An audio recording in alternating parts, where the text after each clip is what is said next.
Well, then let us go to Eliphaz's response. Remember last week, Job was again lashing out and saying, basically, I'm innocent, and God, since I'm innocent and I'm being crushed, it's fairly obvious God crushes the innocent. Eliphaz responds, should the wise answer with windy knowledge and fill themselves with the east wind? Should they argue in unprofitable talk or in words with which they can do no good? You are doing away with the fear of God and hindering meditation before God. Your iniquity teaches your mouth, and you choose the tongue of the crafty. Your own mouth condemns you, not I. Your own lips testify against you. So it's interesting because Job was commended for his fear of the Lord at the beginning of this by God, you'll recall. And Eliphaz is saying, holding on to his integrity, continuing to say he's blameless, which we know he is because we read the beginning of the book, is actually doing away with the fear of God. And that he's showing the way in which he is sinful just by saying the things that he's saying, even though we know that's not the case. So accusing him of a desert kind of drying up talk. The east wind is the one that comes in off the desert. So it's the one that is destructive, if you will. And so Eliphaz continues, are you the firstborn of the human race? Were you brought forth before the hills? Have you listened to the counsel of God? Do you limit wisdom to yourself? What do you know that we do not know? Remember last week, Job said, what do you know that I don't know? I know all of this. And basically, that's Eliphaz's response. What do you know that I don't know?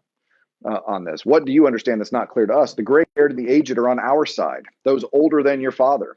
Are the consolations of God too small for you, or the word that deals gently with you? Why does your heart carry you away? Did you get that? The word that deals gently with you. They are considering this punishment from God an easy one. So basically, Eliphaz is now taking Zophar's side. Yeah, Eliphaz is taking Zophar's side that, frankly, as bad as this is, it's better than Job deserves. Why does your heart carry you away? Why do your eyes flash so that you turn your spirit against God and let such words go out of your mouth? What are mortals that they can be clean, or those born of woman that they can be righteous? God puts no trust even in his holy ones, and the heavens are not clean in his sight. How much less one who is abominable and corrupt, one who drinks iniquity water? We've gotten a little harsher on Job now. This is sort of Bob's point from last week again, that look, people can't be perfect, Job, so we know you're wrong. We know you drinking iniquity to say you're perfect because nobody can be perfect. And frankly, you're getting off easy. Job responds, I have heard many such things. Miserable comforters are you all. Have windy words no limit. So now we're going to flip the windy thing back on him there. What provokes you that you keep on talking? I also could talk as you do if you were in my place. I could join words together against you and shake my head at you. I could encourage you with my mouth, and the solace of my lips would assuage your pain. Sarcasm. A lot of sarcasm in Job. You got to read it right to hear it. If I speak, my pain is not assuaged. If I forbear, how much of it leaves me? Surely now God has worn me out. He's made me desolate in all my company. He's shriveled me up, which is a witness against me.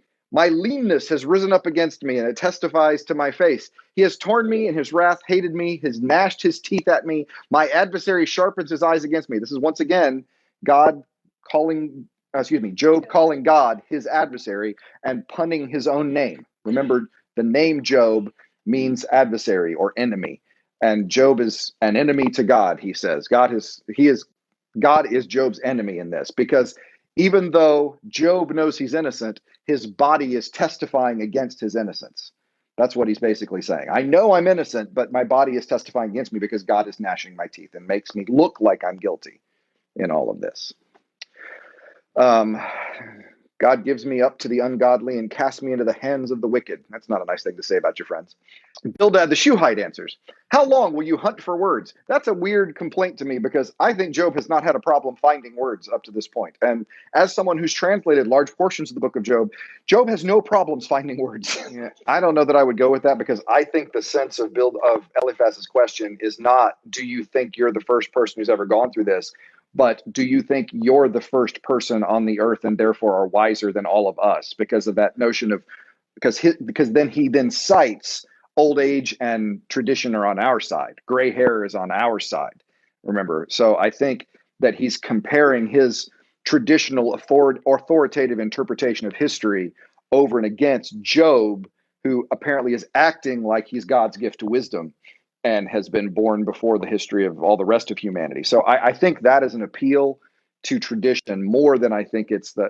I mean, that's in keeping with the spirit, but I'd probably disagree with the nuance there, because I don't think that's exactly what that text is going for from Eliphaz. I don't. Yeah, I think it's an appeal to the authority of wisdom, because we're going to see. I mean, that assumption that gray hair brings wisdom that's what Eliphaz is appealing to. And we're also going to see, when we get to the mysterious fourth friend who hasn't shown up yet, that we're going to talk about next week, Elihu. He calls that gray-haired folks have wisdom into question, and so we'll talk about that when we get there. And I've got gray hair too. I'm not attacking anybody in particular. Just saying. So consider then, and we shall speak. Why are we counted as cattle? Why are we stupid in your sight? Cindy has an answer. But you who tear yourself in your anger, shall the earth be forsaken because of you, or the rock be removed out of its place? Do you honestly think that your wisdom is so great that it stands against what we have learned from observing the world? The light of the wicked is put out, and the flame of their fire does not shine. The light is dark in their tent. The lamp above them is put out. Their strong steps are shortened. Their own schemes throw them down. For they are thrust into a net by their own feet, and they walk into a pitfall. Obviously, bad people get what's coming to them. We know that, right? Wicked people are always punished. That's the way it works. By disease, their skin is consumed. Their firstborn of death consumes their limbs. They are torn from the tent in which they trusted, of terrors. In their tents, nothing remains. Sulfur is scattered upon their habitations. Their roots dry up beneath. Their branches wither above. Their memory perishes from the earth. No one ever remembers bad people, ever. They're punished and forgotten. They have no name. Nobody names their streets after terrible people. They are thrust from light into darkness and driven out of the world. They have no offspring or descendant among their people. Yes, wicked people are always childless. No survivor where they used to live. They of the West are appalled at their fate, and horror seizes those of the East. Everyone hates wicked people. Surely such are the dwellings of the ungodly. Such is the place of those who do not know God. Buying completely in to Deuteronomic theology. 100%. Wicked people will not stand in the presence of God. God will not tolerate it.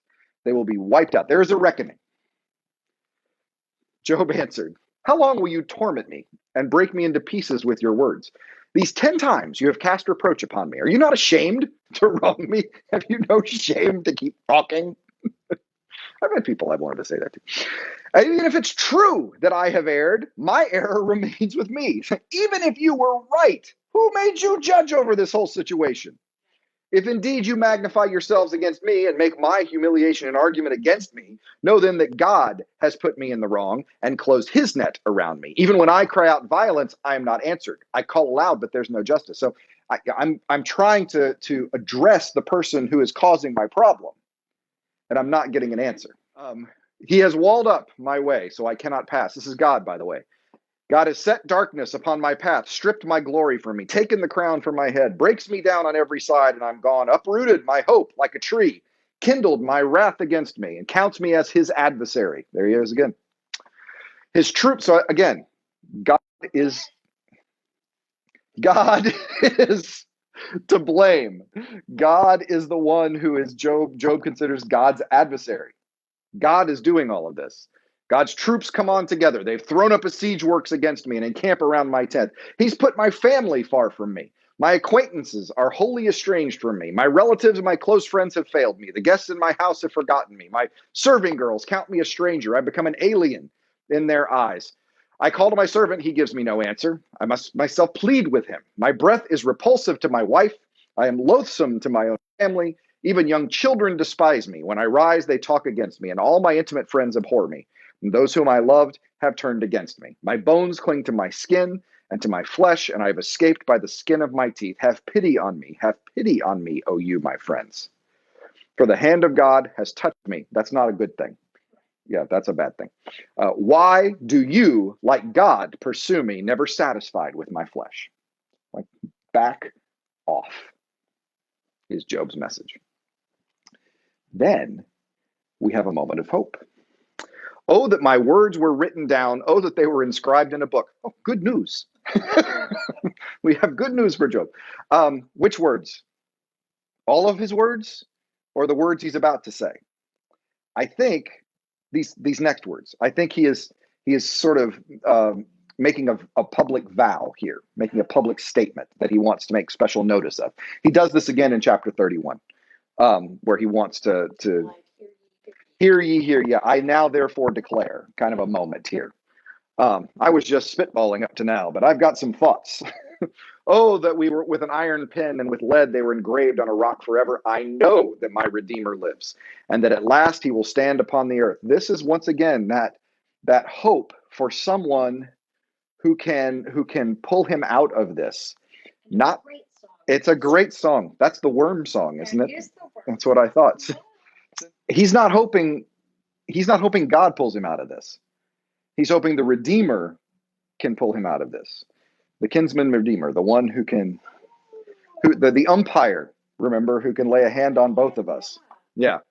After my skin has been thus destroyed, then in my flesh I shall see God, whom I shall see on my side, and my eyes shall behold, and not another. My heart faints within me.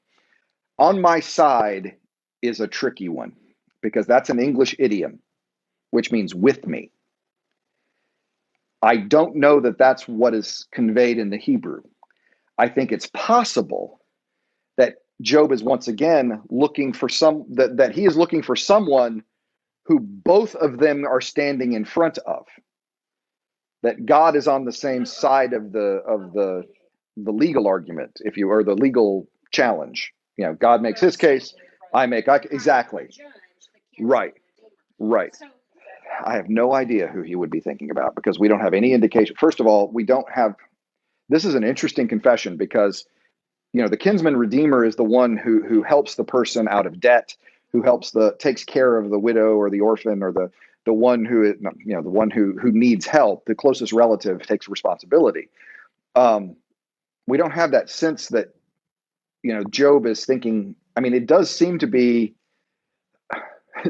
somebody more than human. I think it has to be someone more than human, someone who can not be intimidated by God once again. And yet in my flesh, literally from my flesh. So there are some translations that will convey this as some sort of afterlife, but I don't think that's what it is. I think it's from the perspective of my flesh, not from the, so I think that's why the in my flesh is probably capturing the sense of the Hebrew a little bit better there. And I'll be able to see God and not another. My heart faints within me. So, I mean, this is a sense of faith. I don't know that it's faith in God. It can be read that way, but I'm not sure that it is. I mean, he has maintained all along that he needs to call God out. He's at the top of the family hierarchy in society, right? And he's the patriarch of the family.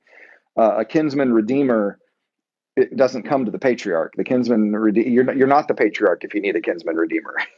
You are. And so it is interesting that he sees himself, first of all, as someone in need of the Redeemer. And if he's standing at the top of society in need of a Redeemer, that's why I think he may be thinking something divine. I don't know. He has the title, but he doesn't have the reality of that position. So I don't know who he thinks is coming. I really don't. That's a good question. But a beautiful text. If you say, how will we persecute him? And the root of the matter is found in him. Be afraid of the sword, for wrath brings the punishment of the sword, so that you may know there is a judgment. If you think I'm wrong, if you think I sinned, and you try and call me out for it, know you're wrong. And that kind of confession before God is bearing false witness, if you will, and it comes with penalty. So, I'm innocent. Well, Zophar can't put up with this. Zophar, king of the great pastoral care. Pay attention. He opens with, my thoughts urge me to answer because of the agitation within me. Yeah, exactly. I hear censure that insults me, and a spirit beyond my understanding answers me. Do you not? So again, the mystic, right? Remember, originally, it's kind of fun the way they parallel their authority, because the first speech, Eliphaz appealed to the mystical spirits in the night, and Zophar appealed to tradition. Then Eliphaz appeals to tradition, and now Zophar is appealing to the mere mystical spirits in the night, which I don't know. It's just nice little chiasm there in the way they do their speeches. I like the art of the story as well. It's nice to take a moment to appreciate how cleverly they're doing this. Anyway, do you not know this from old, ever since mortals were placed on the earth, that the exulting of the wicked is short? The joy of the godless is but for a moment. Even though they mount up as high as the heavens, and their head reaches to the clouds, they will perish forever like their own dung. Those who have seen them will say, where are they? Of course, I mean, everyone knows, right? The wicked, they die. Wicked lose. The bad guys always lose, if we've learned anything in this world. They'll fly away like a dream, not to be found. They'll be chased away like a vision of the night. The eye that saw them will see them no more, nor will their place behold them any longer. Their children will seek the favor of the poor. Their hands will give back their wealth. Their bodies, once full of youth, will lie down in dust with them. So I love this. Basically, this is, by the way, his whole speech. Just 11. I'm not editing anything out of that speech. Just everybody knows the bad guys get what's coming to them. I mean, everyone knows that, right? You're going to love Job's response. I love Job's response. Job answered, listen carefully to my words. That's like, pay attention. And let this be your consolation. Bear with me, and I will speak. Therefore, after I've spoken, mock on. As for me, is my complaint addressed to mortals? Why should I not be impatient? So Job thinks he's impatient, just so we're curious. So James may think he's patient, but Job, this is, again, I'm absolutely convinced there's no way the canonical book of James is referring to the canonical book of Job. I think he's referring to the non-canonical book of Job, the Testament of Job. But anyway, look at me and be appalled. Lay your hand upon your mouth. When I think of it, I'm dismayed, and shuddering seizes my flesh. Why do the wicked live on and reach old age and grow mighty in power? Their children are established in their presence, and their offspring before their eyes. Their houses are safe from fear. No rod of God is upon them. Their bull breeds without fail. Their cows calve and never miscarry. They send out their little ones like a flock. Their children dance around. How often is the lamp of the wicked put out? How often does calamity come upon them? How often does God distribute pain in his anger? How often are they like straw before the wind and like chaff that the storm carries away? You say God stores up their iniquity for their children. Let it be paid back to them so they may know it. Let their own eyes see their destruction. Let them drink of the wrath of the Almighty. For what do they care for their household after them when their number of months is cut off? Will any teach God knowledge, seeing that he judges those that are on high? One dies full of prosperity, being wholly at ease and secure, his loins full of milk, marrow of his bones moist. Another dies in bitterness of soul, never having tasted good. They lie down alike in the dust, and the worms cover them. Oh, I know your thoughts and your schemes to wrong me. For you say, where is the house of the prince? Where is the tent in which the wicked live? Have you not asked those who travel the roads? I do love this, what he's saying here. Is I say, I know what you're saying, where is this great house of the evil person? You ever asked anybody? Have you ever met anyone? Have you ever actually lived in the world at any point? I do love this. You would say, well, where is the tent? Where are all these successful, wicked people? Job is, have you not asked those who've been out? Open your eyes. Look in the world. Do you not accept their testimony that the wicked are spared the day of calamity and are rescued in the day of wrath? Who declares their way to their face? Who repays them for what they have done? When they are carried to the grave, a watch is kept over their tomb. The clods of the valley are sweet to them. Everyone will follow after, and those who went before are innumerable. How then will you comfort me with empty nothings? There's nothing left of your answer but falsehood. That is just not true. The wicked do not get their comeuppance. There are too many examples of the wicked succeeding in this world for me to listen to you. This argument is empty nothing. Amen. Yeah, yes. I thought you would like that. I just do love this. I know what you're saying. Wicked people are. Have you been out? Have you talked to anyone, ever? Eliphaz responds, can a mortal be of use to God? Can even the wisest be of service to him? Is it any pleasure to the Almighty if you're righteous? Is it a gain to God if you make your way blameless? Is it for your piety that he reproves you and enters into judgment with you? Is not your wickedness great? There's no end to your iniquities. For you have exacted pledges from your own family for no reason, stripped the naked of their clothing. You've given no water to the weary. Now we're getting some specific charges against Job here. You've given no water to the weary to drink. This is important. Remember this because Job, in his speech in 31 specifically, You've withheld bread from the hungry. The powerful possess the land, and the favored live in it. You have sent widows away empty-handed. The arms of the orphans you've crushed. Therefore snares are around you, and sudden terror overwhelms you, or darkness, so you cannot see. A flood of water covers you. You know that you are wicked, because first of all, everybody's wicked. And secondly, here are some specific things that I think you're guilty of. I said that by the end, it doesn't seem like people are really exactly addressing each other's speeches. They're kind of talking past each other. But Job does address this one, like I said, in about 7 chapters. This is still Eliphaz. Agree with God and be at peace. Is the way good? In this way, good will come to you. Receive instruction from his mouth. Lay up his words in your heart. If you return to the Almighty, you'll be restored. If you remove unrighteousness from your tents, if you treat gold like dust and gold like the gold of Ophir, like the stones of the torrent bed, if the Almighty is your gold and your precious silver, then you will delight yourself in the Almighty and lift up your face to God. You will pray to him. He will hear you. You will pay your vows. You will decide on the matter, and it will be established for you, and light will shine on your ways. When others are humiliated, you say it is pride, for he saves the humble. For he will deliver even those who are guilty. They will escape because of the cleanness of your hands. So, he's basically making this point that if you just repent, This is prosperity gospel. 100% prosperity gospel, 100% prosperity gospel, which is the logical conclusion of Deuteronomic theology. Right. The logical conclusion of Deuteronomic theology is obedience brings blessing, disobedience brings punishment. So if you're obedient, you'll do great. And if you aren't, you'll be punished. And Job is saying, I have been obedient. Things are not going well with me. I know that's wrong. God is capricious. He is irrational. There is no standard by which God can be held. I'm being crushed for absolutely no reason. He is my enemy.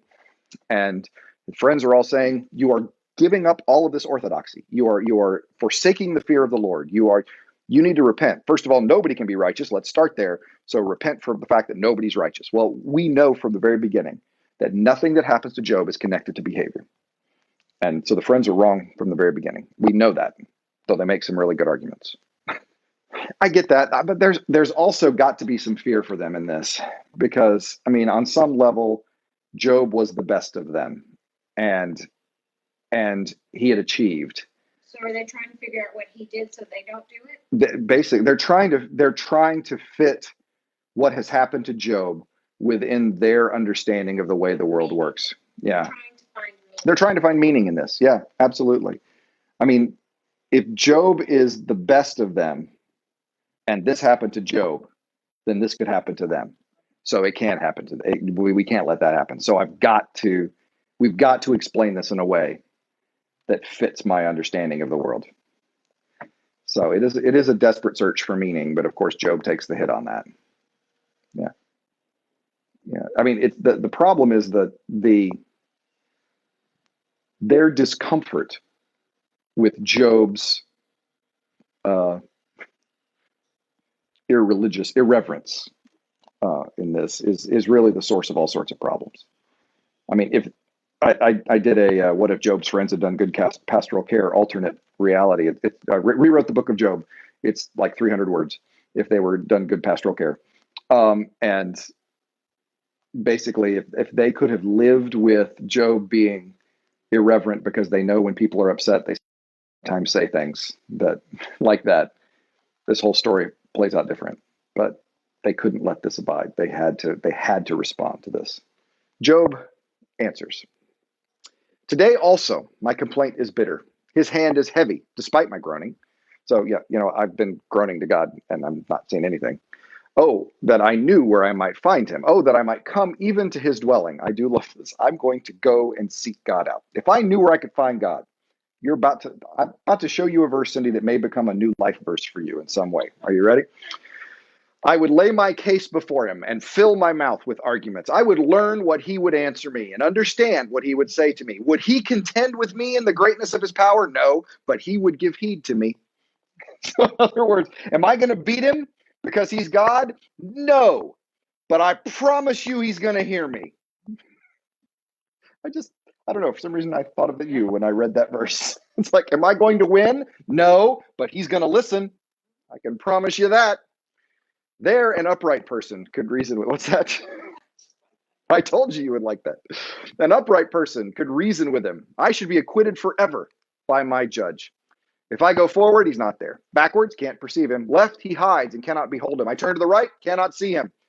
But he knows the way I take, and God has simply decided to crush me. There's no basis for it whatsoever. I can come to God with a clean conscience and know I have done right. And yet, here I am. But he will complete what he appoints for me. Many such things are in his mind. Therefore, I'm terrified at his presence. And when I consider, I'm in dread of him. God has made my heart faint. The Almighty has terrified me. If only I could vanish in darkness, and thick darkness would cover my face. It's this great, it's like, I know that I can make the argument, but I can't make the argument because he's God. And the minute I try to make the argument that he's God, he's Almighty. The Almighty has terrified me. There is no way I'm going to be able to make this. This is like what I said the first day. You can't sue Walmart. You can't sue McDonald's. You can't, by yourself. It's got to be a class action if you're going to get anywhere because they're too big. They're just too big. They'll run you out of money and you're going to lose. Even if you're right, you're going to lose. And that's Job's problem. I know I'm right and I'll still lose because he's God and I can't compete with that. So I wish I could just disappear.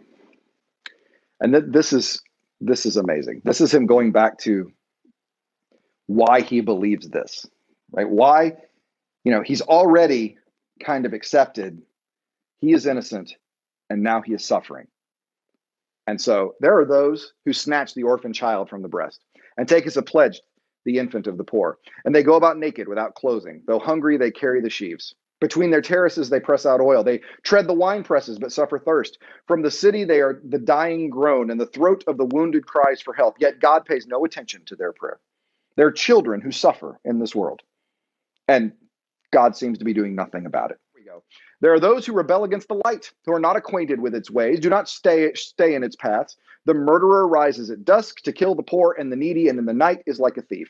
The eye of the adulterer also waits for the twilight, saying, no eye will see me, and he disguises his face. In the dark, they dig through houses. By day, they shut themselves up. They don't know the light. They harm the childless woman, do no good to the widow, yet God prolongs the life of the mighty by power. They rise up when they despair of life. He gives them security and they're supported. So the wicked prosper, the righteous suffer. I'm looking at the world and I see it. I see it happening. He gives them security. They're supported. His eyes are upon their ways. They're exalted a little while, then they're gone. They wither and fade like the mallow. They're cut off like the heads of grain. If it's not so, who will prove me a liar and show me that there is nothing in what I say? Go ahead, prove me wrong, that there are wicked people that succeed and righteous people who suffer, and people who work and to sate others' thirsts and are themselves thirsty, or work to make food for other people and themselves hungry. There are children who are suffering, and God seems silent. And I know that I'm innocent and I'm suffering. That's not fair. The world is not just. The world is not fair. Tell me I'm wrong. That's what Job says. The last friend, the last speech, the last word of the last friend goes to Bildad the Shuhite. And Bildad says, dominion and fear are with God. He makes peace in his high heaven. Is there any number to his armies? Upon whom does his light not arise? How then can a mortal be righteous before God? How can one born of woman be pure? Even if the moon is not bright and the stars are not pure in his sight, how much less a mortal who's a maggot and a human being who is a worm? That's the last word from the friends on this. They felt their strongest go-to answer is, no one's righteous. No, not one. So you can't possibly make that case. Yep. That's the implication of Bildad's is yes, that everyone suffers at whatever level, and it can be connected to the iniquity of all humans since we're just worms and maggots anyway. Bildad's doing all right. No, he's a worm or a maggot, but he's been righteous enough to rise above the worm and maggotness right now. So Bildad, Zophar, and Eliphaz are hanging in there right now. God hasn't reproved them, so they must be doing all right. Job, on the other hand, is being punished, so he needs to repent. I don't know. On some levels, Job's speeches just come back timeless in so many ways that this is the question. I understand why people want to read this book as a theodicy. They want to read this book as an answer to why do bad things happen. And it's primarily because Job asked the question, why do bad things happen? But I don't think that's where we're landing at the end of this book. Yeah, this is one of those where I don't think we're going to get around it with semantics or etymology. It is clear that from the beginning of the book, Job has done nothing to merit this, and we know that, and Job knows that, and his friends can't believe it. They just can't believe the world works like that, because if the world works like that, then the whole house of cards tumbles for them. Right? There's a great story. You've heard me talk about Richard Bauckham, I think, before. Richard Bauckham is a New Testament scholar that his commentary on the book of Revelation just changed my life. When I read it, suddenly the book of Revelation was a New Testament book again. It was the most beautiful thing. And if you don't want to read the giant end of prophecy, which I'll confess is not the one that I read, you can read the smaller theology of the book of Revelation by Richard Bauckham. And I don't think you'll find anybody more knowledgeable about first and second century Hellenistic culture in Israel than him. He puts everything in its context. And he, of course, he taught at St. Andrews in Scotland. And one of my friends, one of my colleagues, was a student there. And there's another New Testament guy at St. Andrews, and he said, "So what do you think of Richard's book?" No, I haven't read it or interacted with it. And he's like, "What? Why haven't you interacted with it?" He said, "Because if he's right, everything that I've been doing for my career for the past 20 years is wrong, and so I can't entertain that possibility. So I won't be going down that road." And as we like to say, we don't have time to unpack all of that, but that's where Eliphaz and Bildad and Zophar are, right? If Job is right and he is innocent and he is suffering, then everything they have held on to their whole life is wrong. And that can't be right. That can't be right.